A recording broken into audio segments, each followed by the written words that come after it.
Today, golly, I don't even know what day it is. Day 16? Practice 17, I think it is. Practice number 17. Out here in shorts this morning in the two-a-day.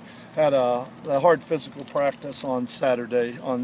Got a lot of scrimmage work in with 130 plays. We got some great work with our ones, our twos, our threes. Got some good situational work where we're just trying to get this team ready for game-like conditions. Again, got an opportunity this morning to come out here and get a little 2-minute drill in.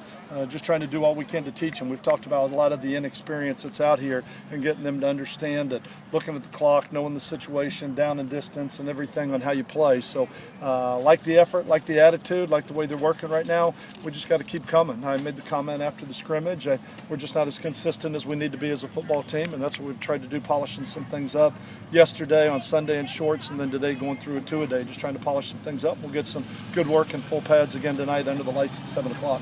Whenever you look at the tape on Saturday evening, did anything stand out in your mind that surprised you from watching it live? No, I don't want to necessarily say surprised me. Some guys did some really good things. I thought Blake Mitchell ran the ball. Blake Martin ran the ball really well at running back. I think Kenneth Dixon and Tevin King are very talented. We got to keep getting the little things done, at running back, at quarterback, on the offensive line, first steps. Some guys are really starting to separate themselves in the competition when it goes live. And I said before, it was not a scheme scrimmage. It wasn't real complicated. There wasn't a lot of blitzing. It was pretty vanilla. And I think the guys that at least can execute versus vanilla offense and defense, then they have a chance. But we've got some guys that still aren't there yet. And so I think it's starting to separate itself, and the depth chart we'll start to put together tonight. We'll have a chance this afternoon with a long afternoon off to meet and spend some time together and talking about it and putting the special teams together. But a lot of guys did well, but I think at the same time we still got a long way to go to be consistent as we need to be. When does game week begin for you guys? Next Sunday. I mean, we're spending some time this week on NC State, and then we're spending a little bit of time every practice on NC State, but then the real game week starts on Sunday. We'll go through this week. We have a two-a-day today, a two-a-day Wednesday, and then we'll have a scrimmage Friday. We'll go light and shorts on Saturday morning and then bring them back on Sunday, and we'll be into full game week mode at that point. We'll have Monday off, then we'll come back and practice Tuesday, Wednesday, Thursday. And with us not being in school, we're going to practice in the morning trying to get their bodies ready for an 11:30 kickoff our time. Because you don't break camp until almost the Lamar game, is camp operate any differently as far as either how hard you go, what you put in? Is there any changes? Camp ends for us Friday. I mean, camp really ends Friday, and I know even though we don't technically start school, we're in a 20-hour week once we get into game week. So we're treating it almost like we start classes on Monday. I mean, we're treating it like it's going to be game week in the regular schedule we're going to have for Lamar, Tulane, and those things. So we'll really break camp Friday. We were looking at it. We've got 5 days left to camp, 6 counting Saturday morning, but we got 5 days left to camp, and this is what we got to push through it, and then it'll really become game week. You talked about guys separating themselves in these position battles. Any particular player position that became a lot more defined from Saturday's game? Well, yeah, I think, on the offensive line, I think guys like Kano really is doing a good job at center. Shepard, which is expected with the only returning starter up front, is doing really well at right guard. I think Mitchell Bell and Jeremy Graffrey are in a heck of a battle right now. Left tackle, Yen Danielson is kind of separating himself a little bit. Left guard, I think Trey Carter's doing some good things in there with Larry Banks. So it's starting to get a little bit more defined. You're starting to get your two deep that you're really going to work with, because I think the decision more than just who's going to start is who's going to get the reps, because during camp we roll a lot of 1s, 2s, and 3s trying to get everybody better, because it's going to be a long season and you never know with injuries what position is going to need to step up. But I think that line between the 2s and 3s is more being really clearly drawn than necessarily just the lines between the 1s and 2s. Not just offense or defense, it seems like you've got a lot of athletes back in the return game, whether it be kick or punt return. Well, there are a couple guys back there. When you start to look at some guys that have experience back there, with an Andrew Gilliott and a DJ Banks who have experience being back there, having athletes on your team like Darius Barnes and Carlos Henderson, and I'm trying to think who else we got back there. We got a lot of guys, Lyle Feet, a lot of guys that are skilled players that have a chance to do that. And so the line between playing and not playing as a returner is going to be really fine, but right now it's going to be hard to go against the guys that have the game experience that they've been back there and doing it. You mentioned You mentioned, I'm sorry, go ahead. A little bit of a different question. This past week, or this weekend, the Conference USA approved the stipend of the $2,000. I don't know where it stands as far as winner, but what's your stance on that whole deal?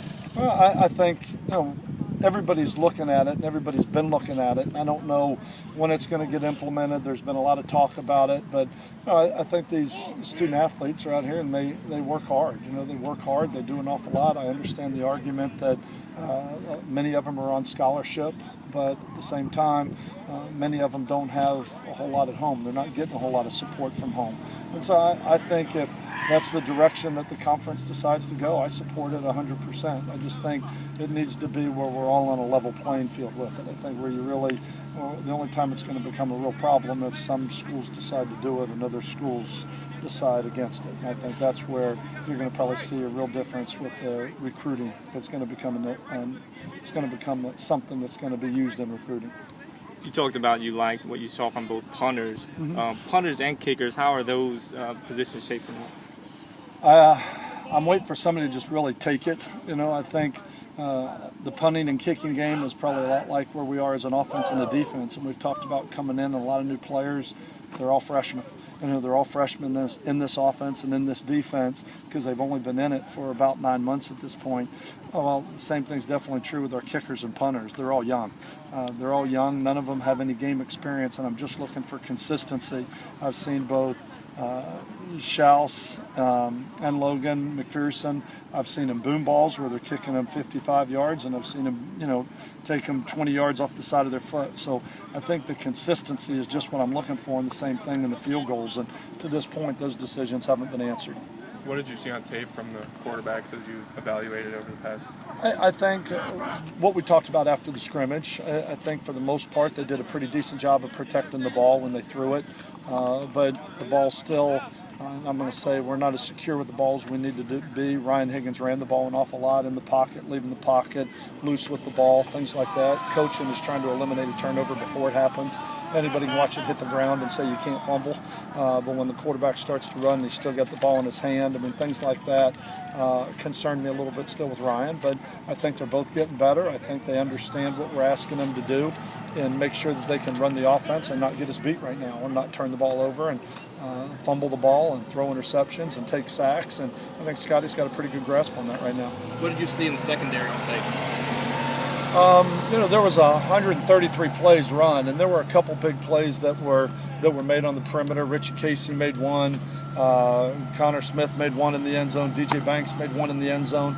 We made some one-on-one jump balls, but for the most part, I thought the defense did a pretty good job of keeping the ball in front of them, and they really weren't challenged. The scrimmage was predominantly zone defense, base defense, which was keep the ball in front of you. We wanted to evaluate the way we tackled, and I thought we tackled pretty well. That's always your concern going into an opening game is how well are you going to tackle, and I thought for a first scrimmage they did a pretty good job, and we did a nice job of tackling in open space.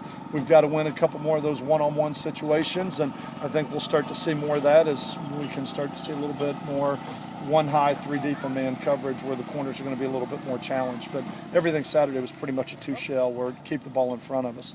Anything else? How does Ryan's mobility in the pocket play into the competition? What he brings, kind of a different aspect than Scotty? Yeah, he definitely does, and he utilizes it. He's just got to get smart with it. If you're going to run the ball, you just got to protect it.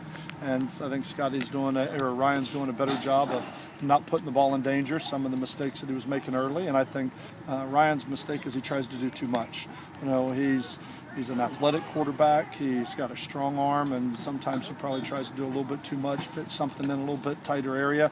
He just needs to understand the emphasis of not turning it over. But if he can not turn the ball over and gives you a better chance to move the chains because of his athletic ability, then it's definitely going to go a long way in helping this team.